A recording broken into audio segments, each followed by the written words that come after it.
Hey guys, welcome back to my channel. Let's learn with AK. Myself Ajay Sharma, and dear students, we are doing our class 11th chapter 7 permutation and combination. So बच्चों, previous कुछ videos में we have discussed about fundamental principle of counting, and I have discussed it many times कि what is the difference between permutation and combination. So मैं अब इसको फिर से repeat नहीं करना चाहता. अब बच्चों, जो हमारा फंडामेंटल प्रिंसिपल ऑफ काउंटिंग है, सो ये बेसिकली हमारा क्या है कि in this fundamental principle of counting we are counting, हम लोग काउंटिंग कर रहे हैं. कैसे? या तो मल्टीप्लाई करके या फिर हम उसको एडिशन करके मल्टीप्लाई कर रहे हैं. Is that clear? सो अब बच्चों क्या है कि एक फॉर्मूला की रिक्वायरमेंट होने लगी. We now need a formula कि मुझे ये काउंटिंग ना करना पड़े. अगर मैं बोलूं फंडामेंटल प्रिंसिपल ऑफ काउंटिंग में क्या कर रहे थे, हम लोग काउंट कर रहे थे ना कि पहले पोजीशन के लिए मेरे पास इतने वेज हैं, ऑप्शंस अवेलेबल है, दूसरे के लिए इतने ऑप्शंस है, तीसरे के लिए इतने ऑप्शंस है, उनको हम लोग मल्टीप्लाई कर रहे हैं. So in fundamental principle of counting हम लोग actually we were doing counting. अब बच्चों हम लोग एक फॉर्मूला डिराइव करेंगे, वो फॉर्मूला डायरेक्टली हम लोग अप्लाई करेंगे and we will get our number of arrangements. Is that clear? So हम लोग एक साथ देखो बच्चों, जो क्वेश्चन आपका एफपीसी से हो सकता है वही क्वेश्चन मेरा परम्यूटेशन से हो सकता है, और परम्यूटेशन वाला क्वेश्चन भी मेरा इससे एफपी से हो सकता है. बट ये हो सकता है कहीं ये वाला मेरा इजी पड़े, कहीं मेरा ये वाला इजी पड़े, है ना. सो परम्यूटेशन देखो, जो मेरा एफपीसी है ना, फंडामेंटल प्रिंसिपल ऑफ काउंटिंग, ये हमारा केवल किसमें यूज करते हैं, हम लोग परम्यूटेशन के लिए ही यूज करते हैं. इससे हम लोग कॉम्बिनेशन यूज नहीं कर सकते.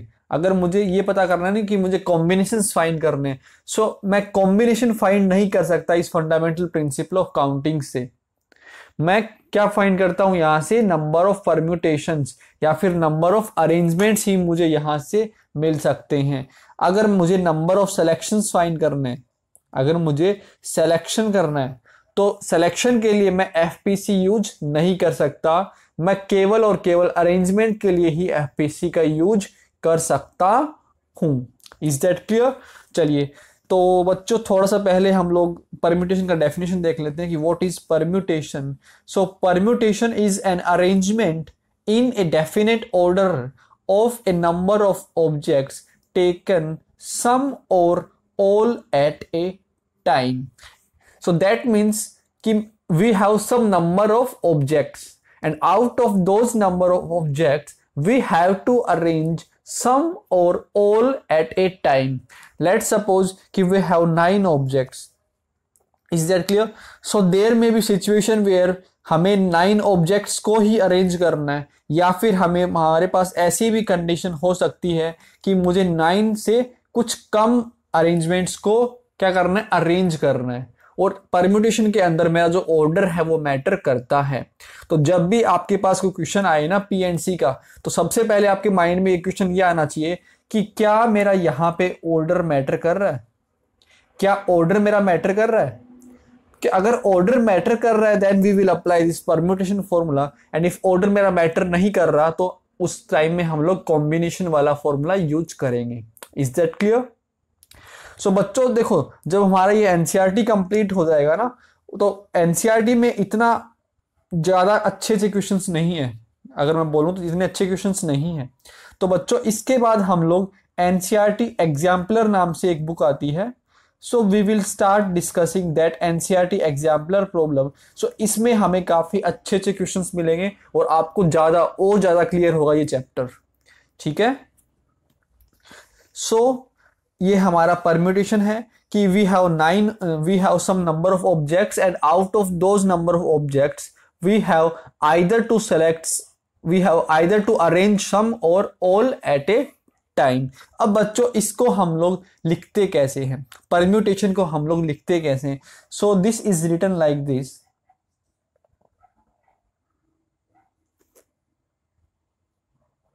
This is written like this. और इसको हम लोग रीड कैसे करेंगे, P N R. PNR, इसका मतलब है कि permutation of n objects taken are at a time. आई बात समझ में कि मेरे पास टोटल n ऑब्जेक्ट्स है और n ऑब्जेक्ट्स में से मुझे क्या करना है, मुझे r ऑब्जेक्ट्स को अरेंज करना है। सो इस बात को मैं ऐसे लिखता हूं PNR।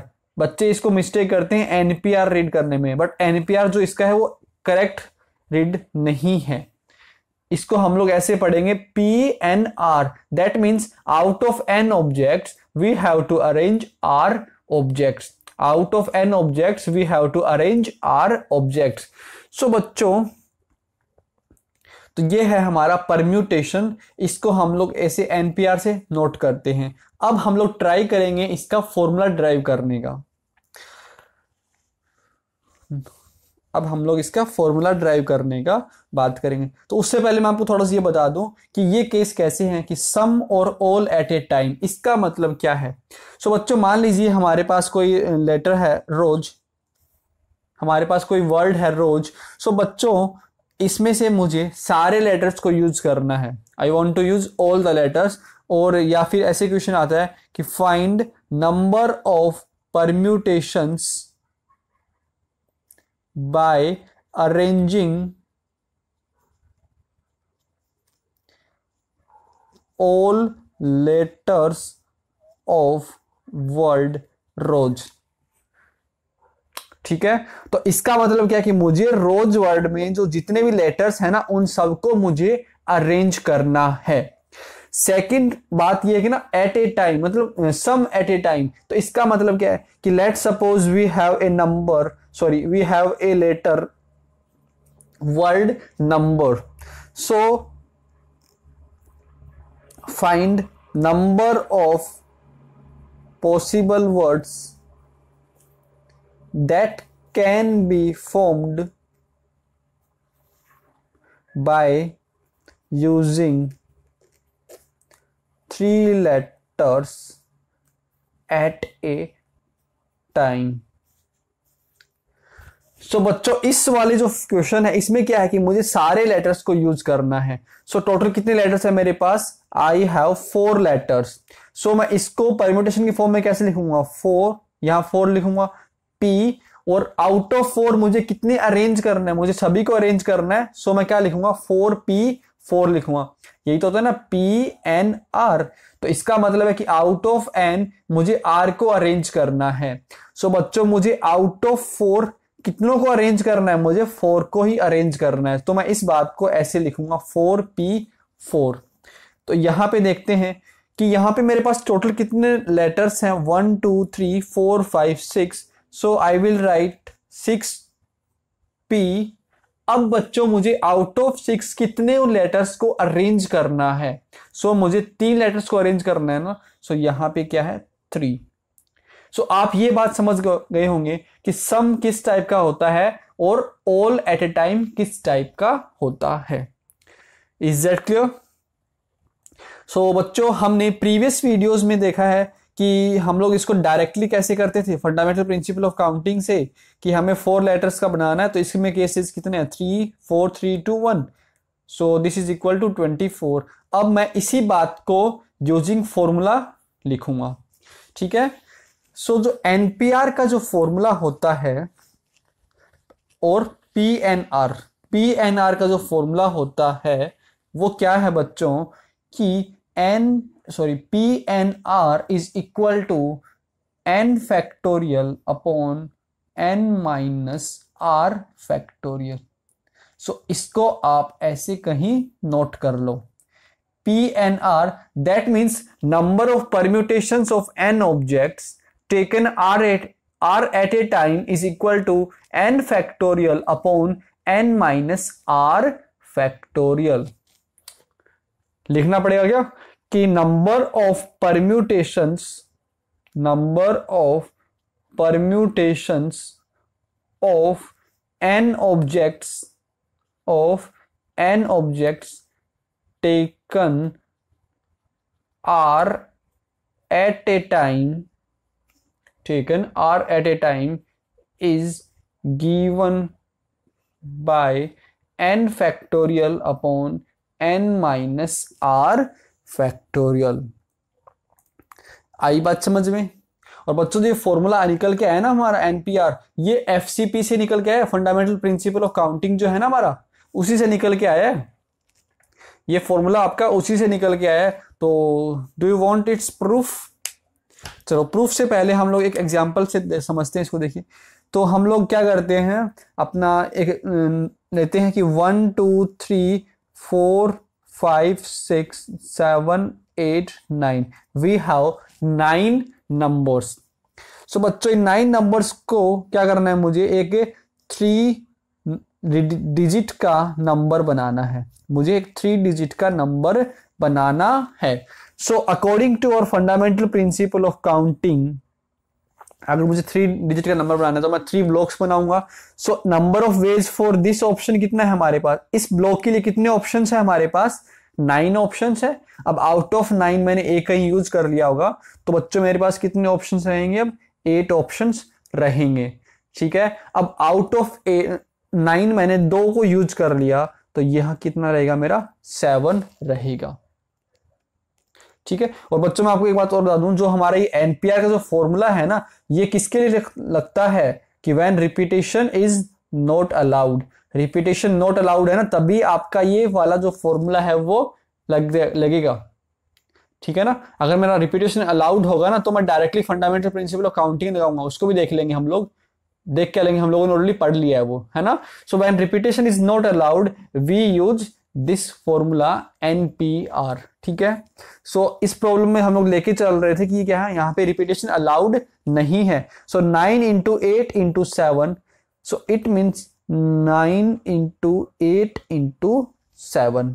ठीक है, अब बच्चों मैं चाहता हूं कि मैं इसको है ना 9 फैक्टोरियल की फॉर्म में लिखूं, क्योंकि हमने इससे पहले वीडियो में क्या पढ़ा, फैक्टोरियल के बारे में जान लिया ना। तो बच्चों मैं चाहता हूं कि मैं इसको 9 फैक्टोरियल बनाना चाहूंगा। सो उसके लिए मुझे क्या करना पड़ेगा, 6 फैक्टोरियल यहां से मल्टीप्लाई करना पड़ेगा, और बच्चों बैलेंस करने के लिए 6 फैक्टोरियल से हमें डिवाइड भी करना पड़ेगा। Is that clear?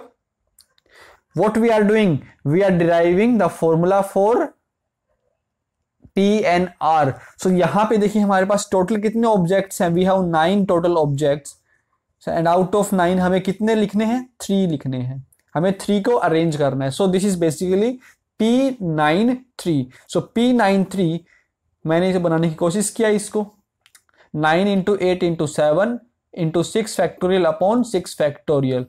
सो बच्चों ये ऊपर मेरा क्या बन गया, 9 फैक्टोरियल बन गया, और डिवाइड में क्या आ गया मेरा, 6 फैक्टोरियल आ गया।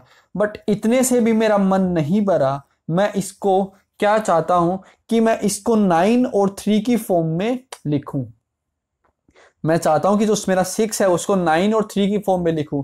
सो मैं इसको लिख दूंगा 9 minus 3 factorial, 9 minus 3 factorial. Is that clear? So बच्चों अगर ये जनरल बनेगा मेरा, अगर मैं जनरल केस की बात करूं तो देखिए out of n we have to arrange r objects, so this will be equal to n factorial upon n minus r factorial. ठीक है बच्चों, n minus r factorial.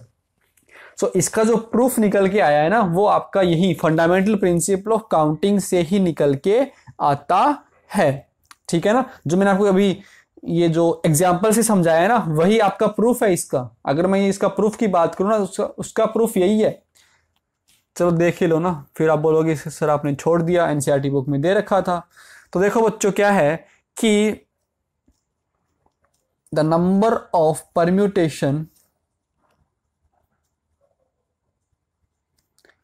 Of n different objects. हाँ इसका भी नोट कर लेना कि ये हमारा क्या डिफरेंट ऑब्जेक्ट्स की बात कर रहे हैं। तो अगर मेरे ऑब्जेक्ट्स सेम हो गए ना कुछ ऑब्जेक्ट्स, तो वहां पे दूसरा फॉर्मूला लगता है, वो उसका अलग से बात करेंगे। तो number of permutations of n different objects taken are at a time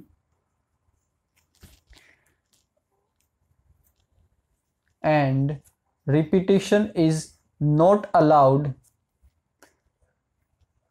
is कितना होगा मेरा, यही होगा TNR। ठीक है बच्चों, अब देखो इसका मतलब क्या है, अगर मुझे 9 ऑब्जेक्ट्स में, डिफरेंट ऑब्जेक्ट्स में अगर मुझे R को क्या करना है, अरेंज करना है, सो इसका मतलब है कि हमारे पास कितने परम्यूटेशंस होंगे, उतने ही परम्यूटेशन होंगे ना जितने कि मैं इन R वैकेंट प्लेसेस को भर पाऊंगा। मैं यहां क्या करता हूं, मैं R वैकेंट प्लेसेस बना लेता हूं। ठीक है, जैसे हम लोग बॉक्सेस बनाते हैं ना, वैसे ही मैं बना रहा हूं। तो हमारे पास ये कितनी वैकेंट प्लेसेस है, R वैकेंट प्लेसेस हैं। सो इसको आप उस पिछले वाले एग्जांपल से रिलेट करके देखो, वही सेम एग्जांपल है। सो बच्चों मेरे कितने परम्यूटेशंस होंगे, मेरे उतने ही परम्यूटेशंस होंगे कि जितने वेज से मैं, जितने तरीके से मैं इस R वैकेंट प्लेसेस को फिल कर पाऊंगा। So there will be as many permutations as there are ways of filling R vacant places. आया बात समझ में? सो बच्चों आप मुझे ये बताओ कि जो मेरा पहला वैकेंट प्लेस है, इसको फिल करने के लिए मेरे पास कितने पॉसिबल वेज हैं? 9 पॉसिबल वेज हैं। अब इसको फिल करने के लिए मेरे पास कितने पॉसिबल वेज हैं? सॉरी, n पॉसिबल वेज है और इसमें 9 - 1 पॉसिबल वेज है, क्योंकि repetition is not allowed. So बच्चों जो मैंने आपको इससे पहले जो आपको एग्जाम्पल करवाया, मैं उसी को जनरल वे में बता रहा हूं। आई थिंक आप समझ रहे होंगे इस बात को। इसके लिए मेरे पास 9 वेज है, इसके लिए मेरे पास n - 1 वेज है। सो बच्चों इसके लिए मेरे पास कितने वेज होंगे फिर? n - 2। इसके लिए फिर मेरे पास n - 3 वेज होंगे। सो बच्चों जो मेरा लास्ट का होगा, RS जो मेरी प्लेस होगी ना, RS प्लेस होगी, सो उसको फिल करने के लिए मेरे पास कितने ऑप्शंस होंगे? जरा चेक करो, यही नहीं होगा क्या? क्यों? क्योंकि पहले वैकेंट के लिए मेरे पास n, दूसरे का n - 1, तीसरे का मुझे n - 2 करना पड़ रहा है। तो RS वैकेंट प्लेस के लिए मुझे क्या करना पड़ेगा? n - R - 1 करना पड़ेगा, क्योंकि यहां पे माइनस एक कम होता हुआ आ रहा है ना। ये कौन सा प्लेस है? 4th वैकेंट प्लेस है। सो 4th वैकेंट प्लेस के लिए मेरा 3 आया है। सो मेरा RS वैकेंट प्लेस के लिए कितना आएगा? n - R - 1 आएगा। ठीक है। सो बच्चों इन सबको मुझे क्या करना पड़ेगा? मल्टीप्लाई करना पड़ेगा। सो मैं लिख रहा हूं कि क्या आया मेरे पास? n × n - 1 × n - 2 × n - 3 so on up to multiplication n - R - 1। यही तो आया। तो यही मेरा क्या है? NPR के इक्वल है, यही मेरा PNR के इक्वल है। बट बच्चों ये क्या है कि बहुत ही बड़ा सा एक्सप्रेशन लग रहा है, तो मैं इस एक्सप्रेशन को चाहता हूं कि मैं फैक्टोरियल की फॉर्म में लिखूं, ताकि मैं थोड़ा इसका कुछ अच्छा सा फॉर्म लेके आ जाऊं, है ना। सो अगर मुझे इसका फैक्टोरियल बनाना है बच्चों, तो मुझे क्या करना पड़ेगा? मुझे इसको मल्टीप्लाई करना पड़ेगा। किससे मल्टीप्लाई करना पड़ेगा? जरा देखते हैं। तो ये है n × n - 1, n - 2, n - 3 up to ये कहां तक आ गया मेरा? n - R - 1 तक आ गया। तो मुझे इसको क्या बनाना है? n फैक्टोरियल बनाना है अगर मुझे इसको। सो इसका मतलब क्या हो, कहां तक जाना पड़ेगा? ये 1 तक जाना पड़ेगा। आई बात समझ में? तो बच्चों मैं क्या करूंगा? मैं इसको मल्टीप्लाई करूंगा किसके साथ? मैं इसको मल्टीप्लाई करूंगा n -R, फिर इसको जरा सोल्व कर लेते हैं ना एक बार। इसको हम लोग फर्दर सोल्व कर सकते हैं। n × n - 1, फिर आपको ज्यादा क्लियर आएगा। ये मेरा किसके इक्वल है? n - R, ये मेरा n - R + 1 के इक्वल है ना। अब बच्चों देखो, अगर मुझे इसको n फैक्टोरियल बनाना है तो मुझे इसको मल्टीप्लाई करना पड़ेगा किससे? जरा देखिए, n - 2 n - R + 1 × n - R, फिर n - R - 1, फिर मल्टीप्लाई होता हुआ कहां तक जाएगा? 3 × 2 × 1, ऐसा ये मल्टीप्लिकेशन होता हुआ जाएगा। अरे बच्चों अगर 7 है मेरे पास, सो 7 इंटू 6 इंटू 5 है। अगर मुझे इसको फैक्टोरियल बनाना पड़ेगा तो मुझे इसको मल्टीप्लाई करना पड़ेगा ना 4 इंटू 3 इंटू 2 इंटू 1 से। तो यही तो मैंने किया है यहां पे, है ना। तो लास्ट क्या है मेरा n माइनस आर प्लस 1 है ना, तो मुझे इसमें -1 करना पड़ेगा, फिर अगली टर्म में -1 करना पड़ेगा। तो ऐसे मैं चलता जाऊंगा तो मेरे पास लास्ट टर्म कितनी आ जाएगी, फिर 1 2 3 अप टू फिर कहां तक जाएगा, ये r प्लस n तक चला जाएगा ये, या फिर ये हमारा कहां तक चला जाएगा, r n माइनस आर तक चला जाएगा। तो फिर मेरा सब कुछ कैंसिल होकर यहाँ पे 1 आ जाएगा। ठीक है, छोड़ो इसको। अब ये मुझे मल्टीप्लाई करना पड़ा है तो इसको डिवाइड भी करना पड़ेगा किसके, n minus r into n minus r minus 1 so on up to 3 into 2 into 1। इससे मुझे इसको डिवाइड भी करना पड़ेगा। सो बच्चों जो मेरा न्यूमरेटर है उसमें लिखा हुआ है ये n फैक्टोरियल, एंड जो मेरा डिनोमिनेटर में है उसमें क्या लिखा हुआ है, n माइनस आर फैक्टोरियल लिखा हुआ है।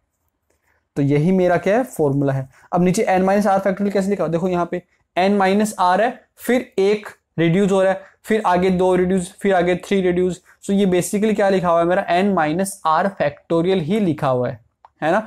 तो इस एग्जाम्पल से जो मैंने आपको समझाया था ना इससे पहले, उससे आपको बेटर क्लियर हो गया कि ये डिराइव कैसे हुआ है। सो बच्चों मेरा जो फंडामेंटल प्रिंसिपल ऑफ काउंटिंग है उसी से ये मेरा डिराइव होता है। ठीक है, so NPR is equal to PNR is equal to n factorial upon n minus r factorial. And यहां पे r की वैल्यू कहां से कहां तक होती है बच्चों, r की वैल्यू मेरे 0 से लेकर n तक होती है, 0 से लेकर मेरे n तक होती है। सो बच्चों if I want to find pn0 तो pn0 कैसे निकलेगा हमारा कि n factorial upon n minus 0 factorial, that is n factorial upon n factorial which is 1। Is that clear?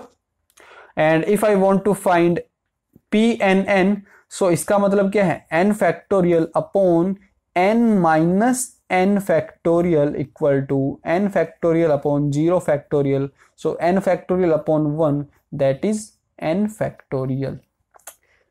ठीक है, सो बच्चों याद कैसे रखना है कि जो मेरा ऊपर है उसका फैक्टोरियल डिवाइडेड बाय ऊपर माइनस नीचे का factorial, and that is my permutation, number of permutations. So अब हम लोग जो एग्जांपल लिया था ना हम लोगों ने रोज वाला। सो रोज वाले में हमें क्या करना था कि हमें सभी लेटर्स को अरेंज करना था। सो दैट मीन्स हमें फाइंड करना है P44। So this is equal to ऊपर क्या है मेरा 4, सो 4 का फैक्टोरियल डिवाइडेड बाय इन दोनों का difference, that is 4 minus 4 factorial, that is 4 factorial upon 0 factorial. So this is basically equal to 4 factorial and 4 into 3 into 2 into 1 that is 24। तो यही तो हम लोगों ने इसको फंडामेंटल प्रिंसिपल ऑफ काउंटिंग से भी तो यही किया था, बॉक्सेस बना के भी हमने यही किया था ना, 4 into 3 into 2 into 1 that is 4 into 3 into 2 into 1। तो इस बात को मैंने यहां प्रूव कर दिया कि जो मेरा FPC है ना, फंडामेंटल प्रिंसिपल ऑफ काउंटिंग, वो मेरा परम्यूटेशन ही है। तो वहां हम लोग विदाउट फॉर्मूला निकाल रहे थे और यहां हम लोगों ने फॉर्मूला की हेल्प से निकाला है। सो जो क्वेश्चन आपका ये FPC से हो सकता है वो क्वेश्चन आपका परम्यूटेशन से भी हो सकता है। यहां तक क्लियर है? किसी को दिक्कत?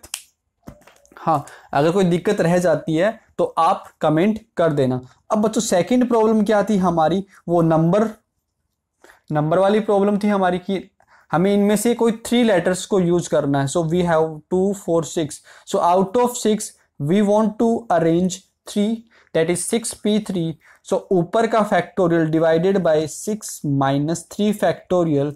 सो dear student 6 factorial upon 3 factorial, so 6 into 5 into 4 into 3 factorial divided by 3 factorial, ये कैंसिल हो गया हमारा। तो ये क्या है, 6 into 5 into 4 and that is 120। अब इसी सेम प्रॉब्लम को हम लोग direct fundamental principle of counting से भी कर सकते हैं। कैसे कि हमें 3 वैकेंट प्लेसेस को फिल करना है and we have total 6 letters. So इस पहले वाले के लिए मेरे पास कितने ऑप्शंस है, 6, इसके लिए 5 एंड इसके लिए 4। सो this is 6 into 5 into 4, so 120।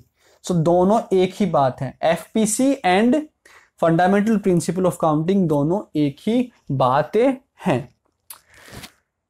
Fundamental principle of counting and permutation एक ही बातें हैं। सो बच्चों, जो हमारा ये एनपीआर वाला फॉर्मूला है, पीएनआर वाला फॉर्मूला है, ये क्या है हमारा कि जब रिपीटेशन अलाउड नहीं हो ना, तब हम लोग ये वाला फॉर्मूला यूज करते हैं। ठीक है, is that clear?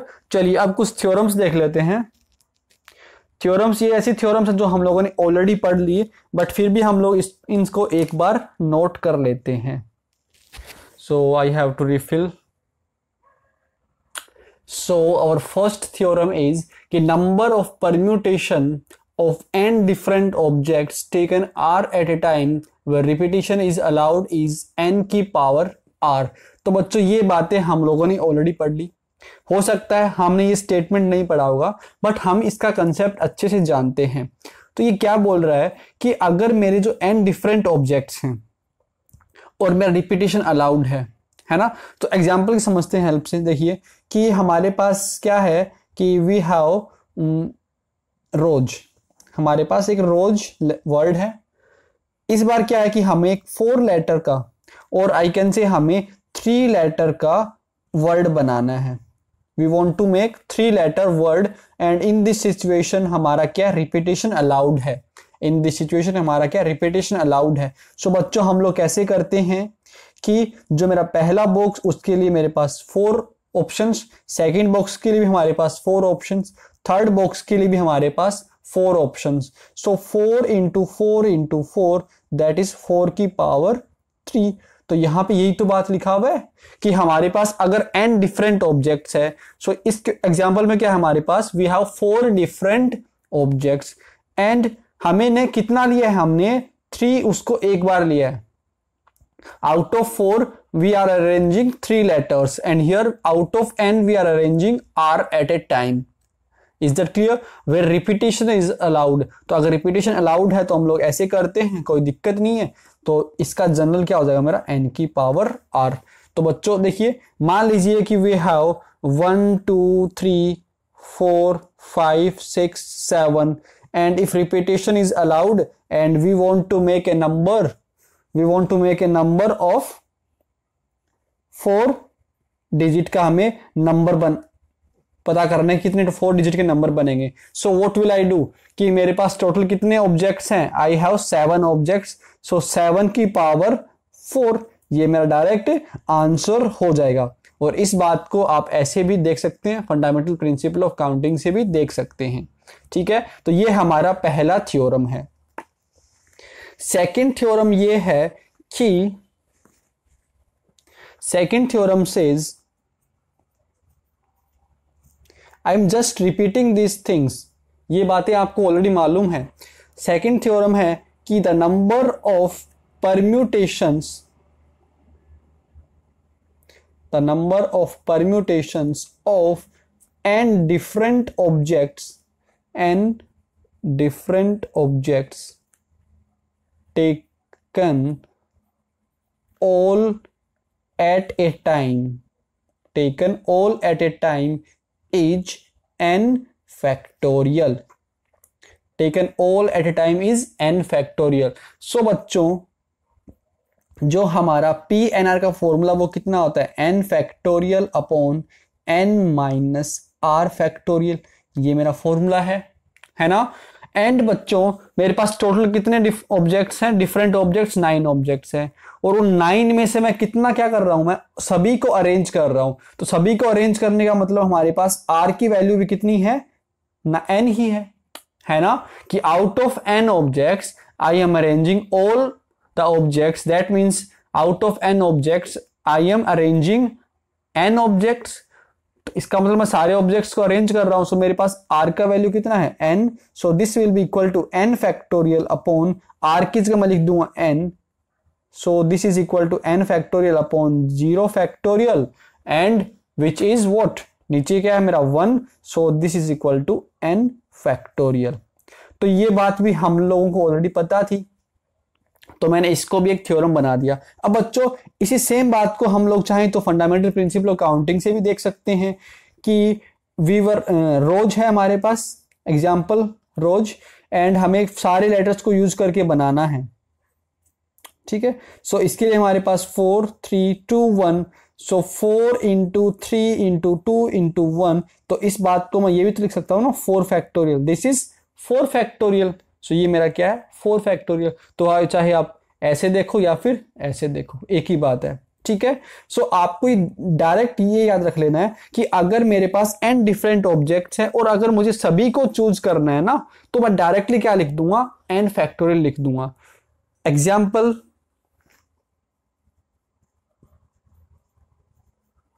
number of words with or without meaning। और बच्चों यहां पे रिपीटेशन अलाउड नहीं है ना, याद रखना, इसमें repetition is not allowed. with or without meaning that can be formed from letters of word equation।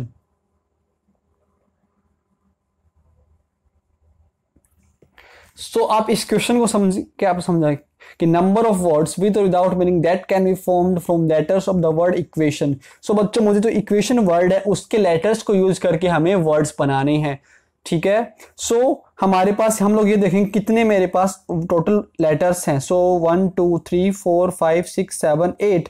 So my answer will directly be 8 factorial. क्यों? क्योंकि मुझे सारे लेटर्स को ही इसमें अरेंज करना है। So the answer is directly 8 factorial. आया? तो हम सिंपल क्या देखेंगे कि मेरे पास कितने टोटल ऑब्जेक्ट्स हैं, उतना ही मैं फैक्टोरियल कर दूंगा। आई बात समझ में? क्लियर है? चलिए थर्ड थ्योरम कि the number of permutation of n different objects taken r at a time and when repetition is not allowed is p n r which is equal to n factorial upon n minus r factorial. तो ये बच्चों हमने अभी तक क्या पढ़ा कि जो मेरे ऑब्जेक्ट्स हैं वो सारे कैसे हैं, डिस्टिंक्ट ऑब्जेक्ट्स हैं, वो मेरे डिफरेंट ऑब्जेक्ट्स हैं, ठीक है। तो चलिए इस पर बेस्ड हम लोग कुछ क्वेश्चंस करते हैं। सो फिर उसके बाद हम लोग पढ़ेंगे अगर मेरे जो ऑब्जेक्ट्स हैं ना वो क्या हो, सेम ऑब्जेक्ट्स हो, तब हम लोग इसमें नंबर ऑफ परम्यूटेशन कैसे फाइंड करेंगे। बट उससे पहले हम लोग काफी सारी प्रैक्टिस करेंगे कि जब आपके ऑब्जेक्ट्स क्या हो, डिफरेंट ऑब्जेक्ट्स हो। So students, the number of ways in which a chairman and vice chairman can be chosen from amongst a group of 12 persons, assuming one person can't hold more than one position। So बच्चों मैं आपको पहले ही बता दूं कि जो बच्चे हैं ना क्या करते हैं कि वो ऐसे समझते हैं कि जहां मेरा क्वेश्चन में चूजन वर्ड यूज हो रहा हो ना तो वहां मुझे कॉम्बिनेशन का यूज करना है। तो वो बच्चे सावधान हो जाओ, अगर किसी ने ऐसे गलतफहमी अपना रखी है तो उसको भूल जाओ, क्योंकि इस क्वेश्चन में मेरा चोजन वर्ड यूज हुआ है बट मैं इसमें क्या करूंगा, मैं परम्यूटेशन का यूज करूंगा। क्यों करूंगा? क्योंकि आपको यह ध्यान रखना है कि क्या मेरा इसमें ऑर्डर मैटर कर रहा है कि नहीं कर रहा है ना। तो बच्चों यहां पे क्या है कि मुझे एक चेयरमैन चूज करना है, दूसरा मुझे वाइस चेयरमैन चूज करना है, तो यहां पे मेरा ऑर्डर मैटर करेगा। Is that clear? यहां पे मेरा A B is not equal to B A, ये दोनों अलग अलग बातें हैं। यहां पे ए मेरा चेयरमैन बनेगा, यहां मेरा बी चेयरमैन बनेगा, तो दोनों सेम बातें नहीं है। आई बात समझ में? तो इस क्वेश्चन में हमारा क्या हो रहा है, ऑर्डर मैटर कर रहा है ना। और मेरे पास टोटल कितने ऑब्जेक्ट्स अवेलेबल हैं, I have 12 total objects and out of 12 objects I want to arrange two, yes where is that, two, एक चेयरमैन एंड एक vice chairman. So 12p2, so 12p2 is equal to 12 factorial upon 12 minus 2 factorial, that is 12 factorial upon 10 factorial, and 12 into 11 is my answer, that is 132। आया समझ? चलिए और question करते हैं। अभी तो हम लोग वही पढ़ रहे हैं जिसमें क्या मेरे सारे ऑब्जेक्ट्स क्या हो, डिफरेंट डिफरेंट हो, है ना। क्योंकि देखो जो मैंने रोज वर्ड दिया उसमें भी सारे लेटर्स क्या है मेरे, डिफरेंट है। जो मैंने इक्वेशन वाला लेटर भी यूज किया तो इसमें भी सारे लेटर्स क्या है मेरे, डिफरेंट लेटर्स हैं। बट अगर बच्चों मैं रूम ले लूंगा ना, रूम, तो इसमें क्या है मेरा ओ रिपीट हो रहा है, तो यहाँ पे सारे ऑब्जेक्ट्स क्या है, सेम नहीं है, सॉरी सारे ऑब्जेक्ट्स मेरे डिफरेंट नहीं है। तो यहां पे मैं डायरेक्टली देखो, अगर मुझे इस केस में अगर मुझे 4 लेटर का एक बनाना पड़ता, सो अभी तक के अकॉर्डिंग हम लोग क्या करते, 4 फैक्टोरियल डायरेक्ट कर देते। 4 फैक्टोरियल ही करते हैं ना, कि मेरे पास टोटल कितने ऑब्जेक्ट्स हैं, I have total 4 objects and मुझे सभी को अरेंज करना है। So what will I do, 4 factorial. But ये मेरा क्या हो जाएगा, आंसर रॉन्ग हो जाएगा, क्योंकि यहां पे क्या है, ऑब्जेक्ट्स मेरे सेम हैं, है ना। All objects are not different. Is that clear? So I am taking example number 10 of your NCERT textbook कि how many 4-digit numbers can be formed by using the digits 1 to 9 if repetition is not allowed. Is that clear? हमें 4 digit का number बनाना है by using the digits 1 to 9 if repetition is not allowed. So बच्चों हमें basically निकालना क्या है कि मेरे पास टोटल कितने ऑब्जेक्ट्स हैं, 9, and out of 9 objects I have to arrange 4 objects. So मुझे 9p4 निकालना है, तो that is 9 factorial upon 9 minus 4 factorial. So 9 factorial upon 5 factorial, and इसको आप लोग सोल्व कर सकते हैं। और इसी बात को अगर मुझे FCP से, फंडामेंटल प्रिंसिपल से करना होता तो मैं कैसे करता, देखिए कि मेरे पास पहले बॉक्स के लिए कितने ऑप्शंस हैं, 9, दूसरे बॉक्स के लिए 8 क्योंकि रिपीटेशन इज नॉट अलाउड, फिर तीसरे बॉक्स के लिए 7, चौथे बॉक्स के लिए 6। सो 9 × 8 × 7 × 6, तो ये हमारा फॉर्मूला हो गया, और ये डायरेक्ट हमारा फंडामेंटल प्रिंसिपल ऑफ काउंटिंग से हो गया। Is that clear? आया समझ में कि फॉर्मूला कैसे हमें अप्लाई करना है।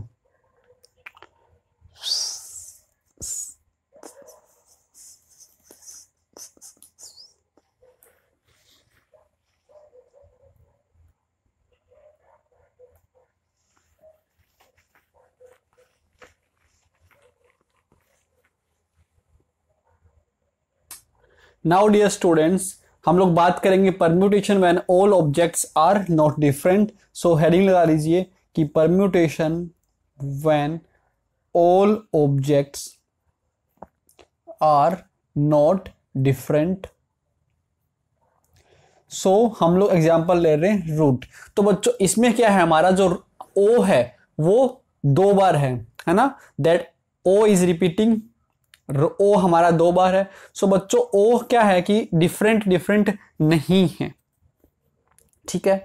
सो ये जो रूट वाली प्रॉब्लम है, अभी तक हम लोग इक्वेशन देख रहे थे, वहां सारे मेरे ऑब्जेक्ट्स डिफरेंट डिफरेंट थे, तो मैंने डायरेक्टली क्या करना था, n फैक्टोरियल अप्लाई करना था अगर मैं सभी को लेटर्स को यूज कर रहा हूं। सो बच्चों अगर ये यहां पे हम लोग वो अप्लाई करें ना, डायरेक्ट क्या होता है कि 4 ऑब्जेक्ट्स को हमें अरेंज करना है। सो 4 फैक्टोरियल होगा ना, कि नंबर ऑफ वेज या फिर number of permutations for n objects when all objects are taken at a time. जब सभी को हम लोग ले लेते हैं तो क्या होता है, n फैक्टोरियल होता है ना, तो यहां पे हमारे पास 4 हैं। So this will B 4 factorial, and answer कितना हो जाता है मेरा, 4 × 3 × 2 × 1, दैट इज 24। बट बच्चों जब हम लोग इसको सोल्व करते हैं, हम लोग जब इसमें सारे केसेस बनाते हैं ना, तो ये 24 नहीं आता, ये कितना आता है, हमारा आंसर 12 आता है। हमारा आंसर 12 आता है। 12 क्यों आता है, क्योंकि ये क्या हुआ होगा कि यहाँ पे ये 2 से डिवाइड हुआ होगा, है ना, तभी तो ये मेरा 12 आया। 24 डिवाइडेड बाई 2 करूंगा तभी तो मेरा 12 आएगा। सो बच्चों यहाँ पे ये 2 फैक्टोरियल से डिवाइड होता है। तो अब हम लोग, मैं आपको ये बताने वाला हूं कि ये हमने 2 फैक्टोरियल क्यों किया। 2 फैक्टोरियल हमने इसलिए किया क्योंकि बच्चों यहां पे जो मेरा O है ना वो 2 बार रिपीट हो रहा है।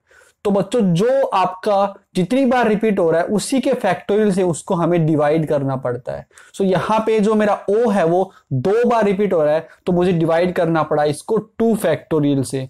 अब एक क्वेश्चन और लेता हूं कि मान लीजिए वी हैव इंस्टीट्यूट, INSTITUTE। तो बच्चों यहां पे जो मेरा I लेटर है, I कितनी बार रिपीट हो रहा है मेरा 2 बार,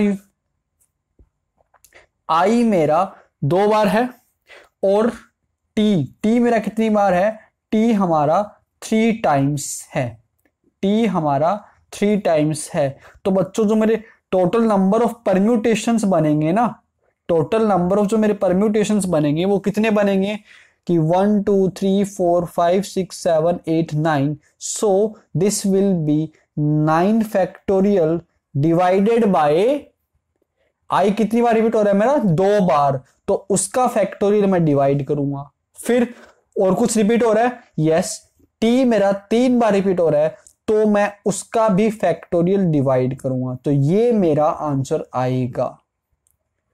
सो हमें ऐसे करना है जब क्या हो मेरा जो मेरे सारे ऑब्जेक्ट्स डिस्टिंक्ट ना हो। सो हमें ऐसे करना पड़ता है। हम किससे डिवाइड करेंगे कि जितनी भी बार आपका जो ऑब्जेक्ट है वो रिपीट हो रहा है तो उतनी ही बार हम लोग उसको डिवाइड करेंगे। Is that clear? और बच्चों आप ये बात और नोट कर लेना कि इसमें हम लोग क्या कर रहे हैं, हम सारे लेटर्स को यूज कर रहे हैं। We are using all the letters, इसलिए मैंने यहां पे क्या लिखा है 9 फैक्टोरियल लिखा है। अगर मैंने सारे लेटर यूज नहीं करने तो मैं यहां पे 9 फैक्टोरियल ना लिख के मैं क्या लिखूंगा फिर यहां पे, then I will use PNNPR, that is PNR मैं यूज करूंगा यहां पे, है ना। मुझे क्या यूज करना पड़ेगा, PNR यूज करना पड़ेगा। Is that clear? यस। अब बच्चों मैं आपको ये बता रहा हूं कि ये जो हम 2 फैक्टोरियल डिवाइडेड बाय 2 ये कम क्यों हो रहे हैं हमारे, है ना, ये हमारे कम क्यों हो रहे हैं। सो मान लेता हूं कि ये मेरा O1 है और ये मेरा O2 है ना। मैं ये लेके चल रहा हूं कि जो मेरे दोनों O है ना वो डिफरेंट है। पहले को मैंने O1 लिख दिया और दूसरे को मैंने O2 लिख दिया। अब बच्चों मैं इन सारे का क्या बना रहा हूं, मैं इन सबका केसेस बना रहा हूं। तो मेरा केस क्या बनेगा, पहला कि मैं इसको ऐसे अरेंज कर सकता हूं RO1 O2 T से, या फिर मैं इसको ऐसे लिख सकता हूं RO2 O1 T। इसके बाद मैं लिख सकता हूं TO1 O2 R या फिर TO2 O1 R। तो ये 4 केस बन गए। हाँ आगे चलो, आगे मैं ऐसे भी कर सकता हूं कि RO1 TO2 या फिर RO2 TO1। तो कितने केसेस होंगे हमारे, ये 6 केस होंगे। अब और क्या कर सकते हैं हम कि we can also write this as TO1 RO2 TO2 RO1। ठीक है, ये कितने केसेस होंगे, 2 4 6 8 केस हो गए। अब इसके बाद केस क्या बन सकते हैं ये कि RTO1 O2। बच्चों मैं बस आपको समझाने के लिए बता रहा हूं, है ना, there is no need of writing all these things. ठीक है, अब अगला केस बन सकता है मेरा TRO1 O2 and TRO2 O1 and next case हमारा बन सकता है ये O1 O2 RT या फिर O2 O1 RT।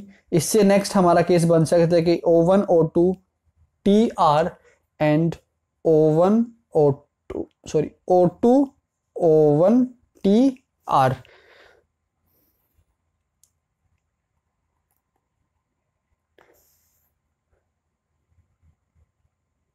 सो बच्चे मैंने सारे केसेस लिख लिए हैं, मेरे टोटल 24 बन रहे हैं ना। तो मैंने 24 के 24 RO1 O2 T को मैंने अरेंज करके जो मेरे 24 अरेंजमेंट्स बन रहे हैं तो मैंने सबको नोट कर लिया।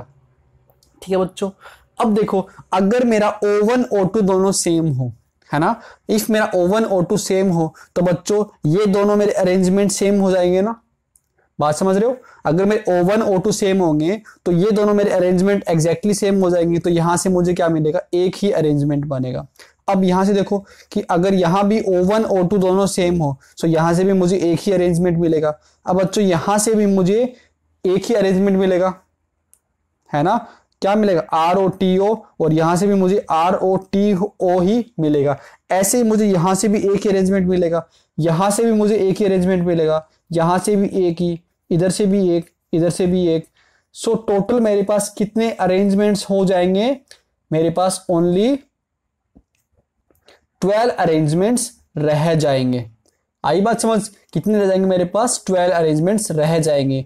सो ऐसे मेरे जो अरेंजमेंट है वो कम हो जाते हैं, है ना। तो मुझे डिवाइड किससे करना पड़ता है, क्योंकि कितनी बार वो आपका लेटर रिपीट हो रहा है। सो इस बात को हम लोग अब जनरल वे में लिख लेते हैं कि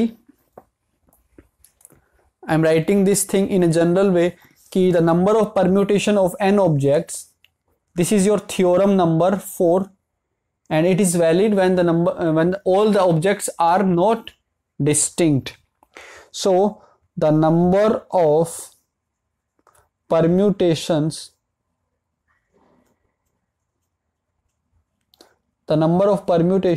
of n objects where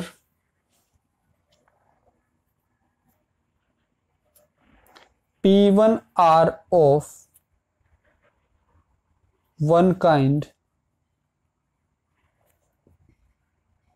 P2 are of second kind, P3 are of third kind,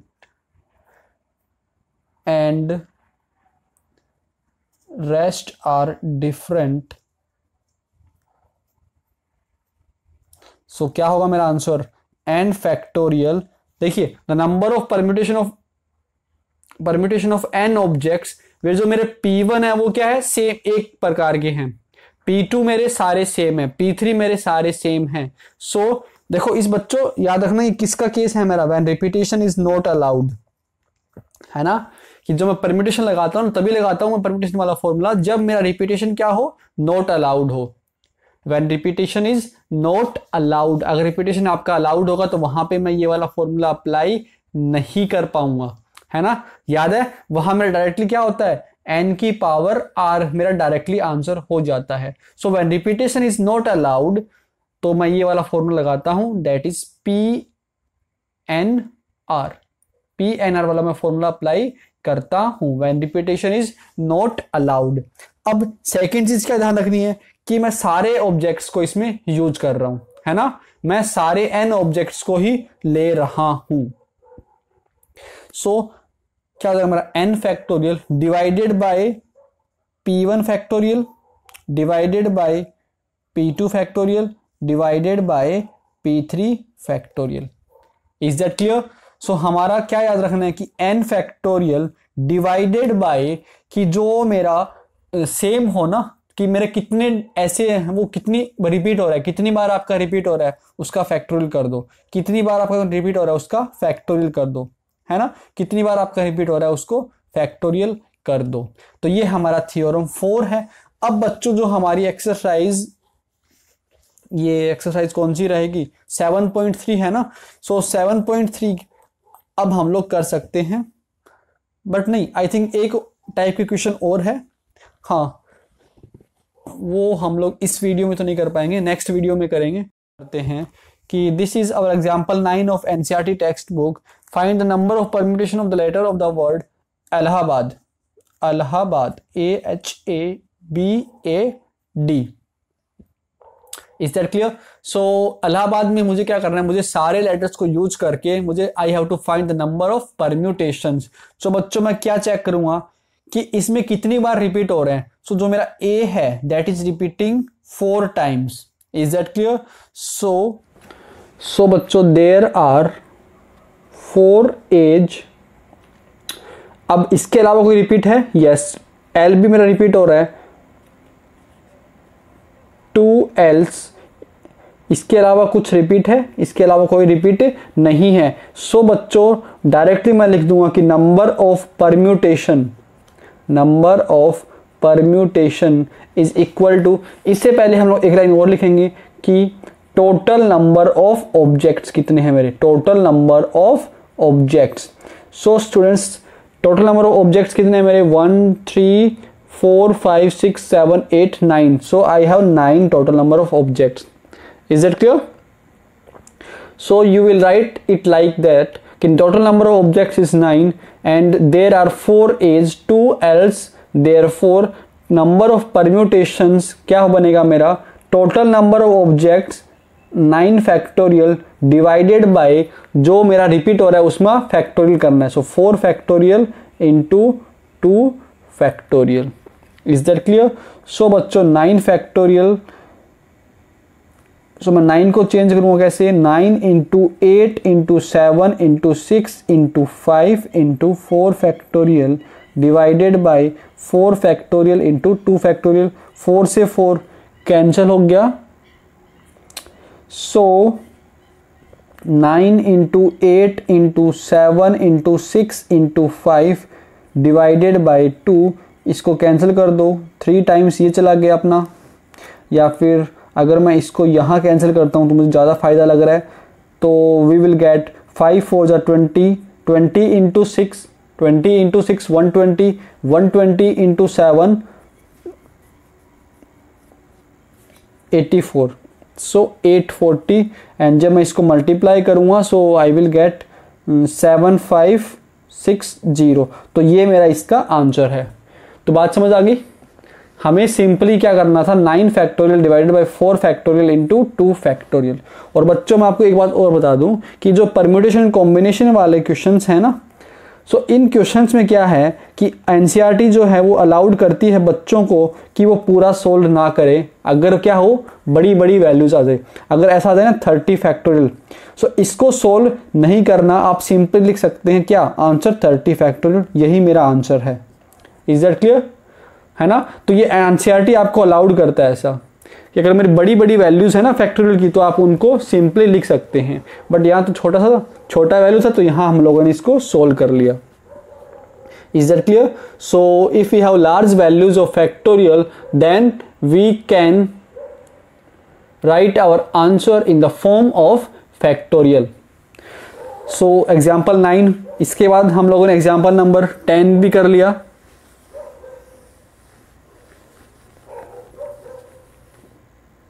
so question number 11 अच्छा क्वेश्चन है, बट मैंने आपको जो एडिशनल क्वेश्चंस का एक वीडियो लेके आया था ना, वहाँ मैंने आपको डिस्कस कर चुका हूँ मैं, है ना? तो आप लोगों को कोई दिक्कत नहीं आने वाली इस क्वेश्चन में। तो बच्चों देखो, how many numbers lying between 100 and 1000 can be formed with the digits 0 1 2 3 4 5 if repetition is not allowed. So बच्चों पहले तो हम लोग इस क्वेश्चन को फंडामेंटल प्रिंसिपल ऑफ काउंटिंग से करते हैं। Is that clear? सो बच्चों पहले तो मुझे बताओ कि 100 से लेकर 1000 के बीच में जो नंबर्स होंगे आपके, वो मेरे कितने डिजिट्स के नंबर होंगे? 3 डिजिट के नंबर होंगे ना। तो ये बात में कोई दिक्कत थोड़ी है कि 100 से लेकर 1000 के बीच में जो मेरे नंबर्स होंगे वो सारे के सारे कैसे होंगे, आपके 3 डिजिट्स के नंबर होंगे। So I am writing there will be 3 digits number between 100 and 1000। तो बच्चों इस क्वेश्चन को करने का मैं आपको 3 मेथड बताऊंगा। तो पहला मेथड है हमारा फंडामेंटल प्रिंसिपल ऑफ काउंटिंग से। तो बच्चों हमें 3 डिजिट का नंबर चाहिए, तो मैं 3 बॉक्सेस बनाऊंगा। अब बच्चों मुझे ये बताइए कि यहाँ पे जो मेरा 100 वाला प्लेस है, इसको फिल करने के लिए मेरे पास कितने ऑप्शंस है, इसको फिल करने के लिए मेरे पास कितने ऑप्शंस है। मैं यहाँ पे 0 फिल नहीं कर सकता क्योंकि फिर मेरा ये 2 डिजिट का 2 डिजिट का ये नंबर बन जाएगा। सो मेरे पास कितने ऑप्शंस है, आई हैव 5 ऑप्शंस। अब 10th प्लेस को भरने के लिए मेरे पास कोई कंडीशन नहीं है। सो मैं इन 6 में से कुछ भी फिल कर सकता हूँ, बट मैंने एक को तो यहाँ पे फिल कर दिया होगा ना, तो मेरे पास कितने ऑप्शंस रहेंगे, 5, क्योंकि रिपीटेशन नॉट अलाउड वाली कंडीशन है। सो आउट ऑफ 6 मैंने अब 2 फिल कर दिए, तो मेरे पास कितने रहेंगे, 4 रहेंगे। अब ये वाली भी होना चाहिए, ये भी होना चाहिए और ये भी होना चाहिए, तभी तो मेरा एक काम कंप्लीट होगा। सो मुझे क्या करना पड़ेगा, मुझे मल्टीप्लिकेशन करना पड़ेगा, क्योंकि मेरा पास कोई चॉइस नहीं है। मुझे ये भी करना है, मुझे ये भी करना है एंड ये भी करना है। So 5 × 5 × 4 that is equal to 25 × 4। So basically it is 100। Is that clear? तो पहला हमारे पास ये option fundamental principle of counting का हो गया। अब बच्चों मेथड 2 है हमारा फॉर्मूला ही यूज करके, with the help of formula. Is that clear? So बच्चों मुझे 3 डिजिट्स का बनाना है ना। तो आप क्या करो कि जहां पे कंडीशन हो ना, जिसमें कंडीशन हो उसको आप अलग सोल्व करो, एंड जहां मेरा कंडीशन नहीं हो उसको आप अलग फॉर्मूला अप्लाई करो। तो बच्चों यहाँ पे जो मेरी 100 वाली प्लेस है वहां पे कंडीशन है कि वहां हमारा 0 नहीं आ सकता। सो मैं इस वाली को लिए अलग फॉर्मूला अप्लाई करूंगा और इन दोनों के लिए मैं अलग फॉर्मूला अप्लाई करूंगा। अलग करने का मतलब मैं इसके लिए अलग से फॉर्मूला अप्लाई करूंगा और इनके लिए मैं अलग से फॉर्मूला अप्लाई करूंगा। सो बच्चों मुझे बताओ कि जो मेरी 100 वाली प्लेस है, फॉर 100 वाली प्लेस मेरे पास टोटल कितने ऑब्जेक्ट्स हैं। 100 वाली प्लेस के लिए मेरे पास टोटल कितने ऑब्जेक्ट्स हैं कि बच्चों मेरे पास टोटल 6 हैं। तो उन 6 में से मैं इसमें 0 अप्लाई नहीं कर सकता, है ना, इसमें से मैं 0 फिल नहीं कर सकता। सो मेरे पास कितने ऑप्शंस हैं, 5 ऑप्शंस हैं। और उन 5 में से मुझे कितने चाहिए, उन 5 में से मुझे कितने अरेंज करने हैं। 100 वाली एक ही प्लेस है, सो आउट ऑफ दोज 5 मुझे एक को ही यहां पे फिल करना है। आया समझ यहां तक? Is that clear? कि मेरे पास टोटल 5 ऑप्शंस हैं 100 वाले प्लेस के लिए, एंड आउट ऑफ दोज 5 मुझे एक ही सेलेक्ट करना है और उसको अरेंज करना है। So this is 5P1। अब बच्चों जरा इनके लिए देखते हैं। सो इस सिचुएशन मेरा रिपीटेशन अलाउड नहीं है। सो 6 में से मैंने एक तो यहाँ पे फिल कर दिया, तो मेरे पास कितने रहेंगे ऑब्जेक्ट्स, 5 ऑब्जेक्ट रहेंगे। एंड इन 5 ऑब्जेक्ट्स में से मुझे कितनों को अरेंज करना है, मुझे इनमें से 2 चाहिए। So I will take 2। Is that clear? So मैं इस वाली प्लेस को रीड कर सकता हूं कि the number of permutation of 5 objects taken 1 at a time, and in 2 के लिए मैं बोल सकता हूं कि the number of permutations of 5 objects taken 2 at a time. So that means ये मेरा 5P2 और ये मेरा 5P1। अब बच्चों अगर मुझे नंबर ऑफ परम्यूटेशंस फाइंड करना है तो इन दोनों का मुझे मल्टीप्लिकेशन करना पड़ेगा, है ना, क्योंकि मुझे ये भी चाहिए और मुझे ये भी चाहिए, तो मैं मल्टीप्लिकेशन करूंगा। So 5P1 is equal to 5 factorial upon 4 factorial into 5P2 is 5 factorial upon 5 minus 2 factorial. So dear students ये हमारा 5 हो गया into 5 factorial upon 3 factorial, 5 factorial upon 3 factorial, 5 factorial upon 3 factorial. So बच्चों 5 × 5 × 4, तो यहां से भी मेरा कितना आ गया आंसर, 100 मेरा आंसर आ गया। तो ये हमारा सेकंड मेथड। सो ये वाला मेथड मेरे लिए इजी है। मैं इसी मेथड को आपको बोलूँगा कि आप लोग इसी मेथड को इसको सॉल्व करो, है ना। एफपीसी इससे भी आसान था, एफपीसी इससे भी आसान था, बट हमें क्या करना है, हमें फॉर्मूला की यूज करना है, हमें फॉर्मूला यूज करना है। तो बच्चों हमने इसमें फॉर्मूला भी यूज किया है और ये मेथड इजी भी है। बट अगर आप थर्ड वाला चाहते हैं ऑप्शन, थर्ड वाला मेथड भी चाहते हैं, सो देखते हैं थर्ड वाला मेथड। सो थर्ड वाला ऑप्शन ये है बच्चों कि हमारे पास टोटल कितने ऑब्जेक्ट्स हैं, 6 ऑब्जेक्ट्स हैं। तो मुझे इन 6 में से मुझे कितने को अरेंज करना है, मुझे इन 6 में से 3 को अरेंज करना है। So that will be equal to 6P3, है ना। बट बच्चों जब मैंने 6P3 लिखा है तो इसमें वो वाले नंबर्स भी आ गए जहां मेरा इस टाइप का है, 0 मेरा क्या हो, 100 प्लेस पर मेरा 0 हो, तो वो वाले भी मेरे इसमें नंबर्स आ गए हैं।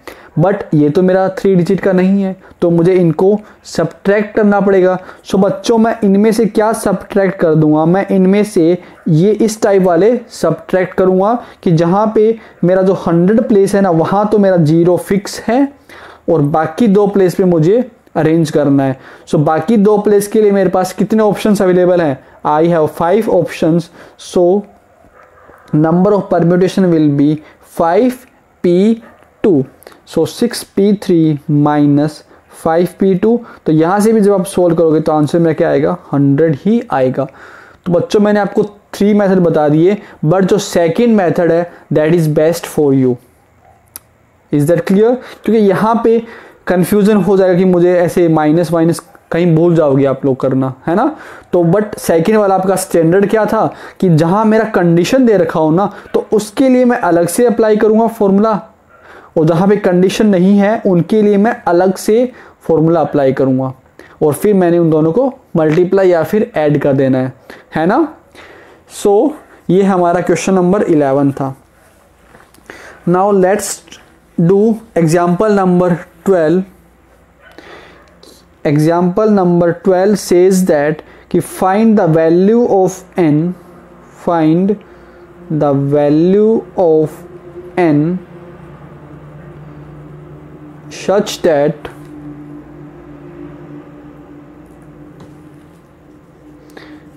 np5 is equal to 42 np3. Is that clear? np5 is equal to 42 np3 where n is greater than 4. सो बच्चों हमें इसको सोल्व भी करना पड़ेगा और कुछ ऑप्शन नहीं है। सो np5 is equal to n factorial upon n minus 5 factorial equal to 42 into np3 is n factorial upon n minus 3 factorial। यहाँ तक ठीक है। अब बच्चों ये n फैक्टोरियल से ये n फैक्टोरियल हमारा कैंसिल हो गया। So 1 upon n minus 5 factorial is equal to 42 upon n minus 3 factorial. Is that clear? अब इसके बाद क्या करता हूं कि जो मेरी बड़ी वाली है ना, जो मेरा बड़ा वाला फैक्टोरियल है उसको मैं रिड्यूस करूंगा किसमें, स्मॉलर वाले में। एंड रिड्यूस कैसे करते हैं, उसमें -1 करते जाना है ना। जैसे कि 9 फैक्टोरियल को मुझे रिड्यूस करना है तो मैं क्या करूंगा, 9 × 8 × 7 × 6 फैक्टोरियल, ऐसे मैं लिख सकता हूं ना। So 1 upon 9 minus 5 factorial is equal to 42 upon n minus 3।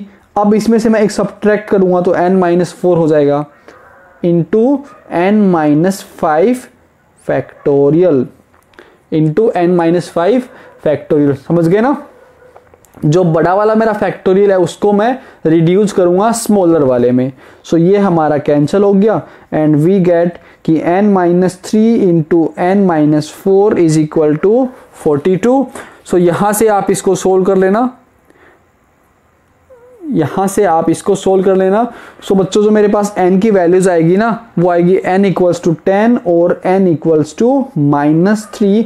But इसने क्या बोला है कि n is greater than 4, n is greater than 4, therefore ये वाला मेरा आंसर होगा नहीं and the value of n equals to 10।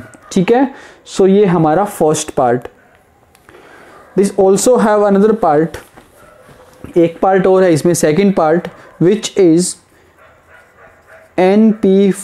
pn4 divided by pn minus 1 4 equal to 5/3 where n is greater than 4।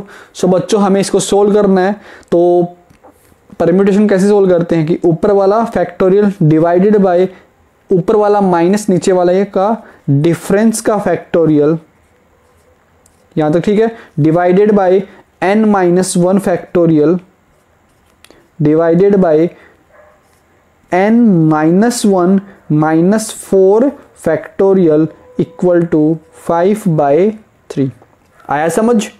ऊपर वाला क्या है मेरा n माइनस 1, सो मैंने लिखा n minus 1 factorial divided by इन दोनों का difference, so n minus 1 minus 4 factorial. So dear students n factorial upon n minus 4 factorial into ये आपका ऊपर जा मल्टीप्लाई में हो जाएगा, so n minus 5 factorial divided by n minus 1 factorial equal to 5/3। यहाँ तक ठीक है। अब बच्चों मैं क्या करूँगा, जो मेरा बड़ा वाला फैक्टोरियल है उसको मैं रिड्यूस करूँगा स्मॉलर वाले में। सो यहाँ बड़ा कौन सा है मेरा, n फैक्टोरियल मेरा बड़ा है, तो मैं इसको रिड्यूस करूँगा किस में, n माइनस 1 फैक्टोरियल में। So I will write this as n into n minus 1 factorial. Is that clear? अब बच्चों इन दोनों में बड़ा कौन सा है मेरा, n माइनस 4 फैक्टोरियल बड़ा है, सो मैं इसको रिड्यूस करूंगा n minus 4 into n minus 5 factorial into dear students n minus 5 factorial divided by n minus 1 factorial equal to 5/3। अब ये कैंसिल हो गया, यहाँ से ये कैंसिल हो गया and we get n upon n minus 4 equal to 5/3। अब इसको क्रॉस मल्टीप्लाई कर दो, so 3n is equal to 5n minus 20 and dear students minus 2n equals to minus and n equals to 10. So this is our solution. Is that clear? Now we will do the last question of today, that is example number 13, and the rest we will do in our next class. So we are given this, find r if 5 into P6R is equal to 6 into P5R minus 1। So बच्चों हम लोग वही formula apply करेंगे अपना। सो यहाँ पे 4 है, यहाँ हमारा 4 है, ठीक है। So we will get 4 factorial upon 4 minus R factorial equal to 6 into 5 factorial divided by 5 minus r minus 1 factorial. Difference करना ना हमें, so 5 minus r minus 1 factorial. So बच्चों 5 into 4 factorial divided by 4 minus r factorial equal to 6 into, यहाँ पे है हमारा 5 factorial, तो मैं इसको रिड्यूस करूँगा 4 फैक्टोरियल में। So I will write this as 5 into 4 factorial divided by, बच्चों जब मैं इसको सोल्व करूंगा तो क्या बनेगा, देखिए this will be 5 minus r plus 1 factorial. So यहाँ से ये 6 minus r factorial. Is that clear? Now 5 से 5 कैंसिल, 4 फैक्टोरियल से 4 फैक्टोरियल कैंसिल हो गया एंड हमारे पास क्या बचा कि 1 upon 4 minus r factorial is equal to 6 upon 6 minus r factorial. Is that clear? अब बच्चों इन दोनों में से मैं क्या करूँगा, मुझे किसी एक में से एक को रिड्यूस करना पड़ेगा दूसरे में। तो बच्चों मैं किसको रिड्यूस करूँ, है ना, क्योंकि आपको मालूम है जब आप रिड्यूस करते हो -1 होता है, आप -1 करते हो। सो अगर मैं इसको रिड्यूस करूँगा सो मैं क्या लिखूँगा, 4 माइनस r माइनस 1 लिखूँगा एंड 4 माइनस r माइनस 1 ये क्या बन जाएगा मेरा 3 माइनस r बन जाएगा। बट हमें तो ये 6 माइनस r चाहिए, तो फिर मैं किसको रिड्यूस करूँगा, फिर मुझे इसको रिड्यूस करना पड़ेगा, है ना। So we will get 1 upon 4 minus r factorial is equal to 6 upon 6 minus r, फिर 5 minus r then 4 minus r factorial and ये कैंसिल हो गया and we will get a quadratic equation in r। 5 minus r equal to 6 and dear student जब हम इसको solve करेंगे so we will get r square minus 11r plus 24 equals to 0 and जब हम इसको सोल्व करने बैठेंगे so this will be r minus 8 into r minus 3 equal to 0 and we will get the value of r equal to 8 और 3। सो हमारे पास दो values आएंगी r की, 8 या फिर 3। Is that clear? सो बच्चों वीडियो काफ़ी लंबा हो गया, 1 घंटे से ऊपर का हो गया, तो मिलते हैं नेक्स्ट वीडियो में। सो बच्चों नेक्स्ट वीडियो में हम लोग क्या करेंगे कि परम्यूटेशन पर बेस्ड एक टाइप के क्वेश्चन और आते हैं हमारे जो एनसीईआरटी बुक के अकॉर्डिंग। वो ये है कि अगर कुछ ऑब्जेक्ट्स क्या हो एक साथ ही आने हो, है ना। जैसे कि किसी क्वेश्चन में बोल देगा कि ऑल वोवेल्स ओकर टुगेदर, ऑल वोवेल्स ओकर टुगेदर, मतलब कि सारे के सारे वोवेल्स है ना वो एक साथ रहेंगे हमेशा। तो उस टाइप के क्वेश्चन हम लोग कैसे करेंगे, इज दैट क्लियर। फिर हम लोग अपना एक्सरसाइज 7.3 डिस्कस करेंगे। सो बच्चों मिलते हैं नेक्स्ट वीडियो में। Till then take care, bye, stay home, stay safe, thank you, see you, bye. फूलों की खुशबू, सर्द की फुहार, सूरज की किरणें, खुशियों की बहार, चंदन की खुशबू, अपनों का प्यार, मुबारक हो आप सभी को सरस्वती पूजा और वसंत पंचमी का त्योहार। आप सभी को वसंत